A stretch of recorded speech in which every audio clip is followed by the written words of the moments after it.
Blessed day, brethren. This is your pastor once again for daily devotion. Kung kayo po ay bago po sa channel na ito, I encourage you po na please subscribe at again din po, share ito pong mga daily devotions natin na ito kung ito po ay nagiging pagpapala po sa inyo upang maging pagpapala rin naman po sa atin pong mga kapwa mananampalataya at pagpalain din po sila ng salita po ng Panginoon.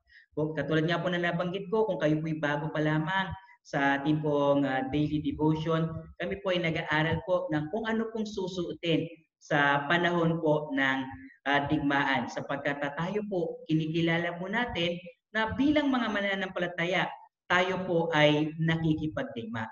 Meron pong sumikat na awit po some decades ago, yung pamagat po nun yung Coward of the Country, no?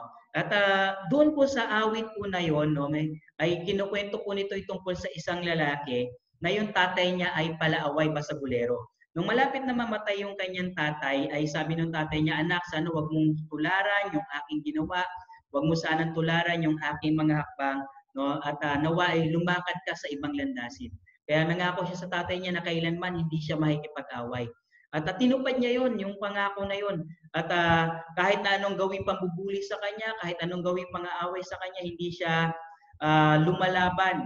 Not until isang beses ay pinagtangkaan ng masama yung kanyang girlfriend, no? At nilabanan niya, binugbog niya yung pong mga taong ito na nais na gumawa ng masama, no? At sabi niya, bumalik siya doon sa punto ng tatay niya, sabi niya, Father, ginawa ko yung lahat, no, para hindi ako makipag-away. Pero sabi niya, isang bagay ang natutunan ko, you can never run from the fight, no? Kung ikaw ay tunay na lalaki.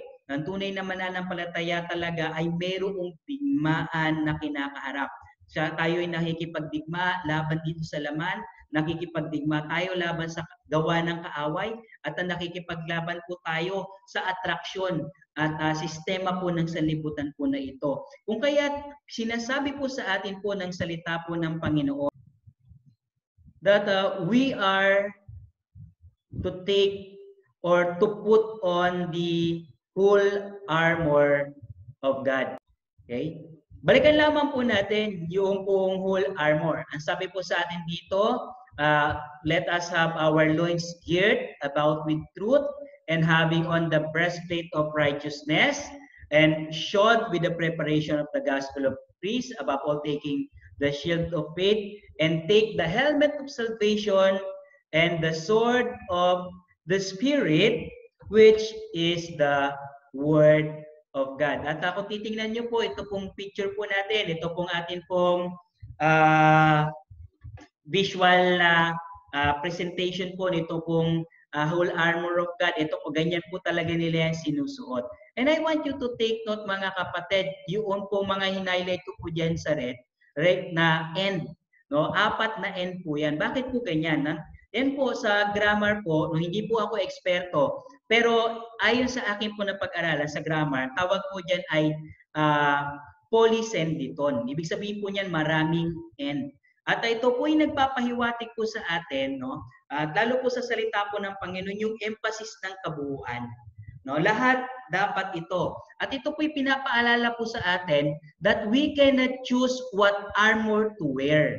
Hindi po tayo pwedeng pumili kung anong part lamang ang gusto po natin.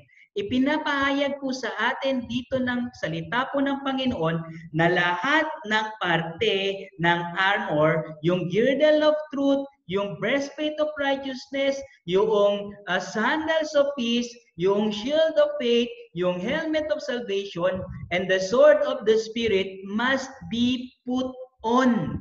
Dapat itong isuot, dapat ito nating isakbat, mga kapatid, nang magkakasama. Wala tayo dapat iniiwanan sapagkat kapag kulang ng isa, hindi po tayo fully protected mula po sa atin pong kaaway.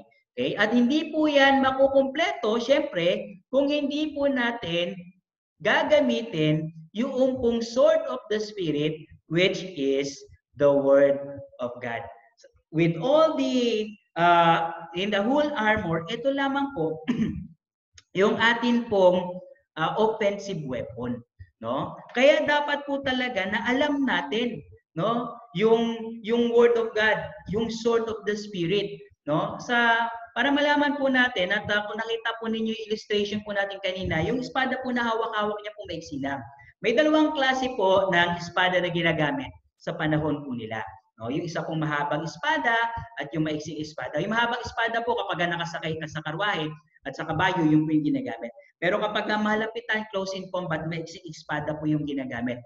At yun po yung tinutukoy na espada po dito. Maiksi lamang po. At ito po yung nagpapaalala po sa atin mga kapatid na yung word of God, yung sword of the spirit na dapat nating binabawal, sinasakbat, hindi mo kinakailangan yung pong full doctrine. No? Kung hindi yung mga maliliit na sitas lamang ng Biblia, no? At para katulad po ng Panginoong Yesus, nung siya po'y tinempt ng kaaway, isang verse ang kanyang binabato, kada may sasabihin yung kaaway, may temptation yung kaaway, isang verse ang kanyang binabato. Hindi po siya nagbabato ng napakarami pong mga aklat, no? Bagamat kaya po yung gawin ng Panginoon. Okay? So, we need the sword of the Spirit, which is the Word of God. May apat na bagay po tayong dapat gawin upang regarding po dito sa sword of the Spirit para magamit po natin ng tama. First, we must learn how to handle the sword. We must learn how to handle the sword. Sabi po sa atin na 2 Timothy chapter 2 verse number 15, study to show thyself approved unto God, a workman that needed not be ashamed, rightly dividing the word of truth. We need to learn how to handle the word of God. We need to learn how to use the word of God properly.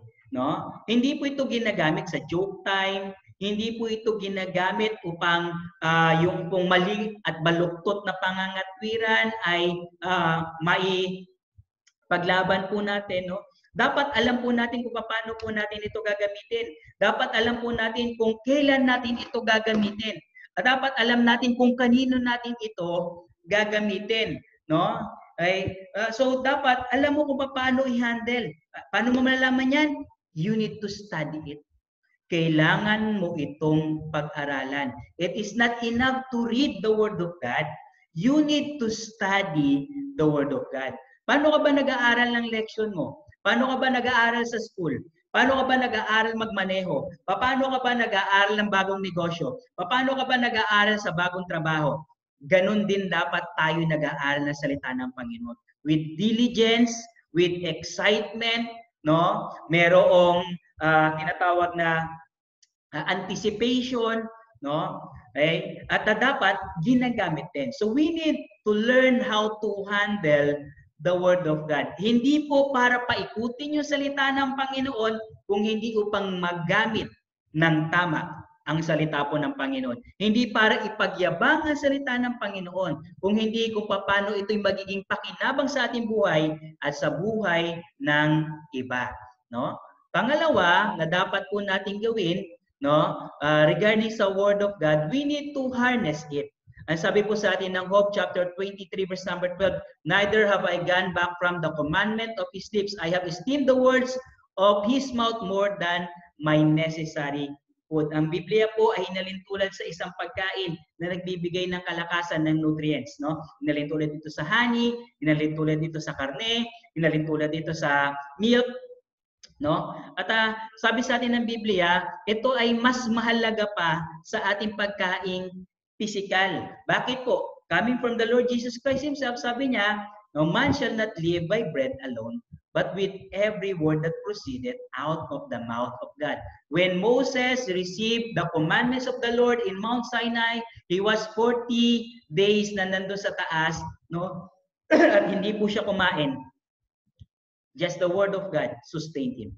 No? We must learn to harness yung pong power mula po dun sa salita po ng Panginoon. Kung paano we must harness yung yung espada, kung paano yung ano yung lakas ng espada, ano yung dinudulot nito. It can make an extension of somebody, no? Kasi kung susuntok ko, hanggang saan lang yung maaabot nito, no? Kung mananakal ka, hanggang sa abot na to, pero extension natin yun. Yung espada, that is an extension of somebody, no? Ito dapat i-harness po natin, no? Ito po i-adapt po natin sa ating pong buhay. I-adapt po natin sa ating pong pamilya, i-adapt po natin sa ating pong mga trabaho, i-adapt po natin sa ating pong iglesia at sa lahat ng aspeto ng ating pong buhay pananampalataya. Okay. Pangatlo po, dapat po natin itong igalang. We must give it high regards. No? Ang isang espada na hindi mo pinakundanganan, pwedeng ikaw ay masugatan. No? Sabi sa atin ng Hebrews chapter 4 verse number 12, for the word of God is quick and powerful and sharper than any two-edged sword, and it is a discerner of the thoughts and intents of the heart. The word of God is quick. Ibig sabihin po nung quick, buhay. The word of God is living. Meron po itong kakayahan, capacity. Meron itong power, no? It is sharper than any two-edged sword, no? Ibig sabihin po nito, kaya nitong humiwa both ways. So, dapat nating pakundanganan ang salita po ng Panginoon. May mga tao po na nag-aaral ng salita po ng Panginoon para meron pong ipanglaban sa iba, para meron pong ipangdebate. Hindi po yan ang kalooban po ng Panginoon. Ang salita po ng Panginoon ay para po sa atin. It is quick. Ito po'y buhay. Ibig sabihin po nito, ito po'y kumikilos. Ito po'y nagtuturo. Ito po ay nangangaral. Ito po'y nagpapalakas. No? Meron po itong buhay, ito po'y nagbibigay ng buhay. Kaya nitong mag-guide, kaya nitong mag-ilaw, kaya po nitong magbigay po sa atin ng katalinuhan. It is powerful. The word of God is very powerful, mga kapatid. No? Sila Daniel, sila Shadrach, Meshach, and Abednego, si David, si Noah, everyone else in the Hebrews chapter number 11, the whole of the faithful, mga kapatid, makikita niyo po kung paano ang salita ng Panginoon ay nagbigay ng power sa kanila, nagbigay ng kakayahan sa kanila. No? So it is a discerner of the thoughts and intents of the heart. No? It penetrates yung pong atin pong being.